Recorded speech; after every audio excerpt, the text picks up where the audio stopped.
Word Up Mezomorph, sunt Petac MC, sunt din Hunedoara. Am primit câteva întrebări și voi răspunde la ele. Cam aia e. Peace. Păi, de făcut muzică rap m-am apucat prin 2015. Atunci am început să scriu primele versuri pe foaie. Atunci a început să mă atragă și fenomenul de freestyle off the dome. Dar conexiunea asta cu cultura hip-hop a început cam când aveam vreo 12-13 ani. Ascultam multe piese, încercam să le cânt, îmi puneam lyrics-urile de la piese, le căutam pe PC, învățam piesele. Ideea era că încercam să redau același vibe exact ca și artistul respectiv. Îmi plăcea super mult să cânt prin casă sau afară să-mi terorizez prietenii, pentru că tot timpul când ieșeam eram la modul hai bă, să-ți dau un freestyle și toată lumea era la modul bă, da, iară.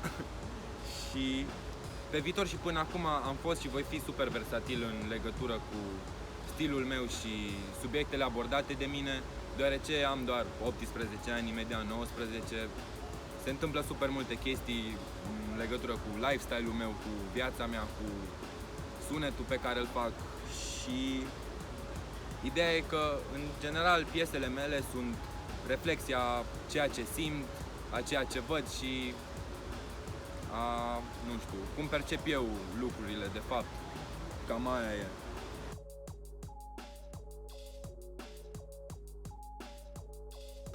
Păi, în OFC se întâmplă destul de multe chestii, adică dacă lipsești o zi sau 2 zile de pe grupul de WhatsApp, te trezești cam cu 1000, poate mai bine, de mesaje. Ideea e că se vorbește foarte mult, se întâmplă super multe chestii amuzante, dar și lucruri serioase, dar pe lângă chestiile astea, ce îmi vine prima oară acum în minte ar fi o fază.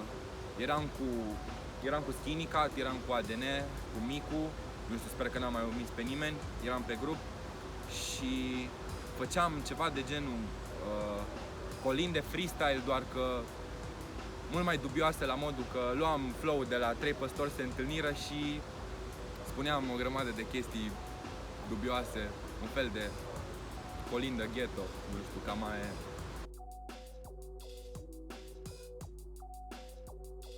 Păi de fiecare dată când am stat cu cineva mult mai experimentat ca mine în casă sau după un concert ori la un freestyle pe afară, mi s-a explicat când a fost cazul să fiu conectat cu oamenii din fața mea la un concert, să îmi dozez energia bine, trebuie să fie pe măsura ceea ce cânti, ceea ce vrei tu să exprimi, deoarece, nu știu, nu poți să fii luat în serios dacă tu nu inspiri ceea ce cânti sau ceea ce vrei să transmiți de fapt prin o piesă sau tu ca artist.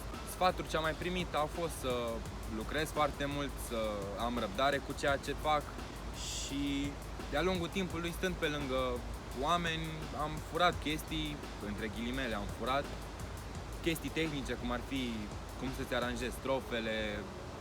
Ideea e că meseria se fură, dar ideea e că tu trebuie să o adaptezi și să-i dai upgrade, adică trebuie să o blendezi cumva, să o mulezi pe stilul tău și pe perspectiva ta. Scena de hip-hop din România, din punctul meu de vedere, este super interesantă.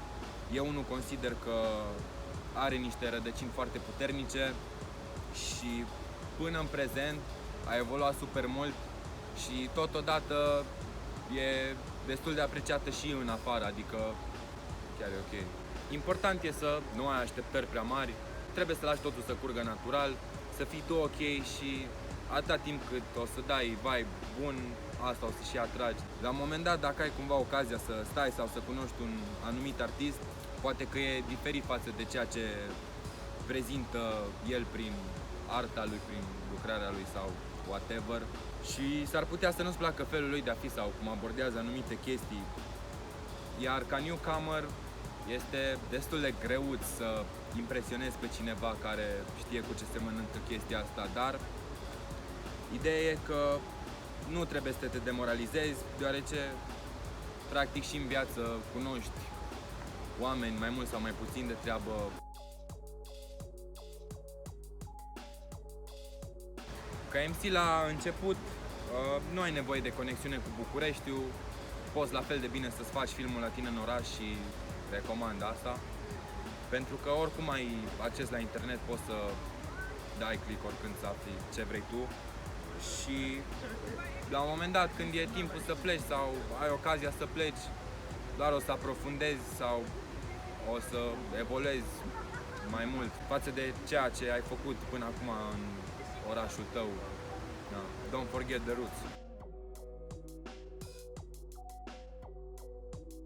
Ca piesă personală, sincer, aleg Tulbure, deoarece îmi place și cel mai mult din tot ce am pe YouTube până acum și are și cel mai puternic mesaj, reflectă cam tot ceea ce am simțit până acum.